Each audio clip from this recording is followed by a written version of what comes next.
राष्ट्रीय खेल दिवस हमारे परम आदरणीय ओलंपियन मेजर ध्यानचंद जी के जन्म उत्सव पर 29, 30 और 31 को हरियाणा सरकार ने, वैसे तो पूरे देश में राष्ट्रीय खेल दिवस मनाया गया है, लेकिन हरियाणा सरकार की तरफ से माननीय मुख्यमंत्री नायब सैनी जी के नेतृत्व में 29, 30 और 31 अलग अलग खेलों का अलग अलग जगह पर आयोजन हुआ।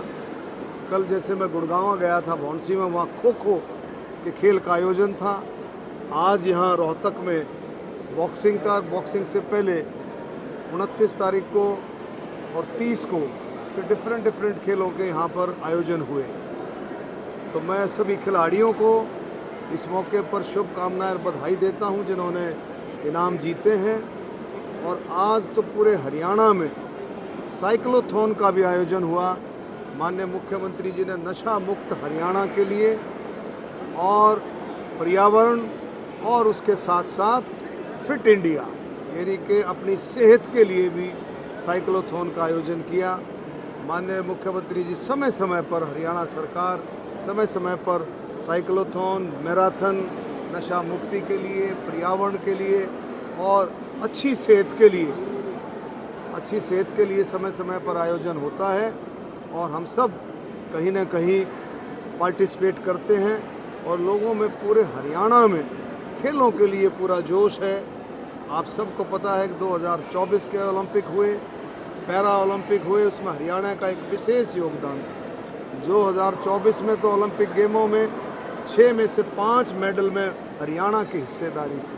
तो इस तरह से हरियाणा बहुत आगे बढ़ रहा है। हरियाणा की जो खेल नीति है वो देश में मेरा ख्याल सबसे नंबर 1 खेल नीति होगी। जो ओलंपिक में गोल्ड मेडल लेकर के आता है उसको 6 करोड़ रुपया, जो सिल्वर मेडल लेके आता है उसको 4 करोड़ रुपया और ब्रॉन्ज वाले को 2.5 करोड़ रुपये का मान सम्मान दे करके हरियाणा सरकार आगे बढ़ाती है। तो बहुत अच्छी खेल नीति है। हमारी स्पोर्ट्स यूनिवर्सिटी राई भी जो है बहुत अच्छे से आगे बढ़ा रही है हमारे नौजवान खिलाड़ियों को। और मेरा यही मैं आज आह्वान करना चाहता हूं कि आने वाले 2036 हमारे को ऐसा लगता है 100% माननीय मोदी जी के मार्गदर्शन में 2036 की ओलंपिक की मेज़बानी देश को मिलेगी। उसमें हरियाणा का विशेष योगदान हो। हमारे खिलाड़ी तिरंगे की आन बान और शान के लिए खेलों में आगे बढ़ चढ़ करके हिस्सा लें और तिरंगे की शान को बढ़ाएं। अच्छा, हरियाणा के कई जिलों में ना बाढ़ की स्थिति या हालत काफ़ी ख़राब है, इसको लेके सरकार कितनी अलर्ट है? ये देखिए, अब की बार अनएक्सपेक्टेड जो है बारिश हुई है और सरकार और प्रशासन पूरी तरह से चौकन्ना है। और आप देखेंगे पूरी मुस्तैदी के साथ जहाँ भी, ये पूरे देश में आप देखें, इवन पहाड़ों पर आप देखें, जम्मू कश्मीर में देखें, उत्तराखंड में देखें, हिमाचल में देखें, हर जगह बाढ़ की वजह से कहीं बादल फटने की अनएक्सपेक्टेड घटनाएं हो रही हैं। इतने बादल मेरे ख्याल में, मैं तो इतना बड़ा हो गया, मैंने तो कभी सुने नहीं कि रोज़ाना ही कहीं ना कहीं बादल फट रहे हैं। इससे बड़ा भारी ये प्राकृतिक आपदा है एक किस्म से, लेकिन प्रशासन और सरकार काम कर रहे हैं। सरकार रोज़ाना डेटा मंगाती है और रोज़ाना डेटा मांगती है प्रशासन से और रोज़ाना उस पर कार्रवाई होती है। डॉक्टर साहब, 5 दिन सेशन चला। कांग्रेस पार्टी ने काफ़ी मुद्दे रखे और खासकर कानून के मुद्दे पर आप लोगों को खूब खिंचाई की विधानसभा में। बोला हमारी खिंचाई की, हमने खिंचाई की? आप लोगों की भी खिंचाई की है। देखो, आप ये देखें, स्थगन प्रस्ताव कौन लेकर के आया, एडजर्नमेंट मोशन कौन लेके आया?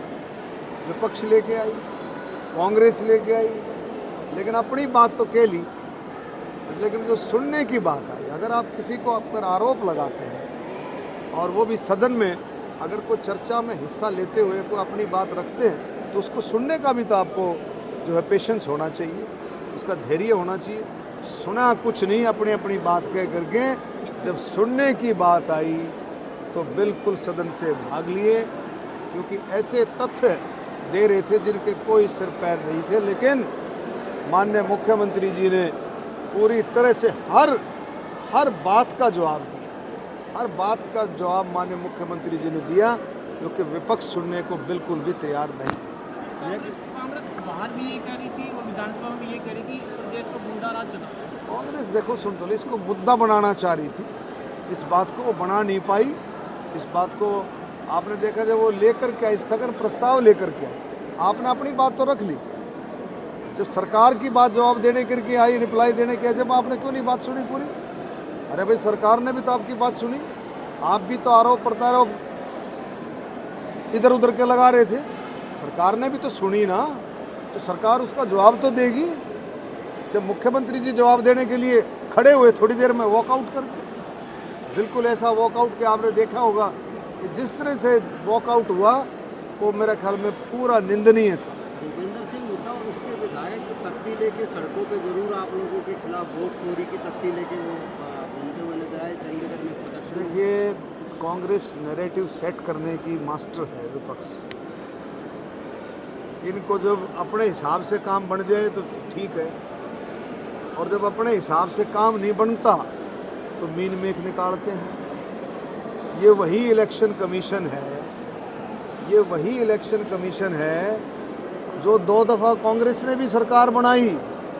ये वही तो इलेक्शन कमीशन है, कोई बदलाव तो नहीं। 2 दफ़ा कांग्रेस ने सरकार बनाई कि नहीं, केंद्र में भी बनाई और राज्य में जब इलेक्शन कमीशन बहुत बढ़िया था। अब जब सरकार 2 दफ़ा नहीं बनी, तीसरी दफ़ा हरियाणा में और सेंटर में बीजेपी की सरकार बन गई थी, तो इलेक्शन कमीशन पर टीका टिप्पणी शुरू कर दी। इन बातों को अपने गिरबान में झांकना चाहिए, कहीं रुकना चाहिए, कि चीज़ों को समझना चाहिए कि आप कहाँ खड़े हो। आप लोगों को देखा होगा इनकी जो केंद्र से भी जब इनकी सरकार गई 2014 में, वो क्या रीज़न था, वो क्या कारण था? आपको याद होगा अन्ना हजारे ने वोट क्लब के ऊपर रामलीला ग्राउंड में कितना बड़ा धरना दिया था, उसके क्या रीज़न थे, क्या कारण थे? कानून व्यवस्था भी उसमें एक सबसे बड़ा कारण कानून व्यवस्था का था। आप याद करिए, भ्रष्टाचार का था, कानून व्यवस्था का था। अब भी ये नहीं सुधरे। अब तो बड़ी सांपला किलोई का भी विधायक बना दिया गया है आपको। मेरे को देखो, मैं तो गोहाना का भी सेवक हूँ और सांपलागढ़ी कलोई का भी सेवक हूँ। हमारी जो जिम्मेवारी पार्टी सौंपेगी उसको बहुत अच्छे तरीके से निभाएंगे। जल्दी मीटिंग लेंगे और जल्दी ही लोगों के साथ इस बारे में चर्चा करेंगे। लेकिन भूपेंद्र सिंह हुड्डा भी तो विधायक है वहाँ से, क्या वो काम नहीं करा पाए क्या? देखिए ऐसा है, वो बात भी उभर करके आ रही थी, आप देखोगे। भाई मैं तो ये इतने दिन से हूँ विधानसभा में, मैंने तो एक बार भी ये देखा नहीं कि सांपलागढ़ी कलोई की कोई भी बात उठाई हो, कोई भी हाथ जो है सदन में उठाई हो। तो ये मैं तो इतना ही कह सकता हूँ। ठीक है, धन्यवाद। हमसे जुड़े रहने के लिए हमारे YouTube चैनल को सब्सक्राइब करें और नई वीडियो की नोटिफिकेशन के लिए बेल आइकॉन को दबाएं।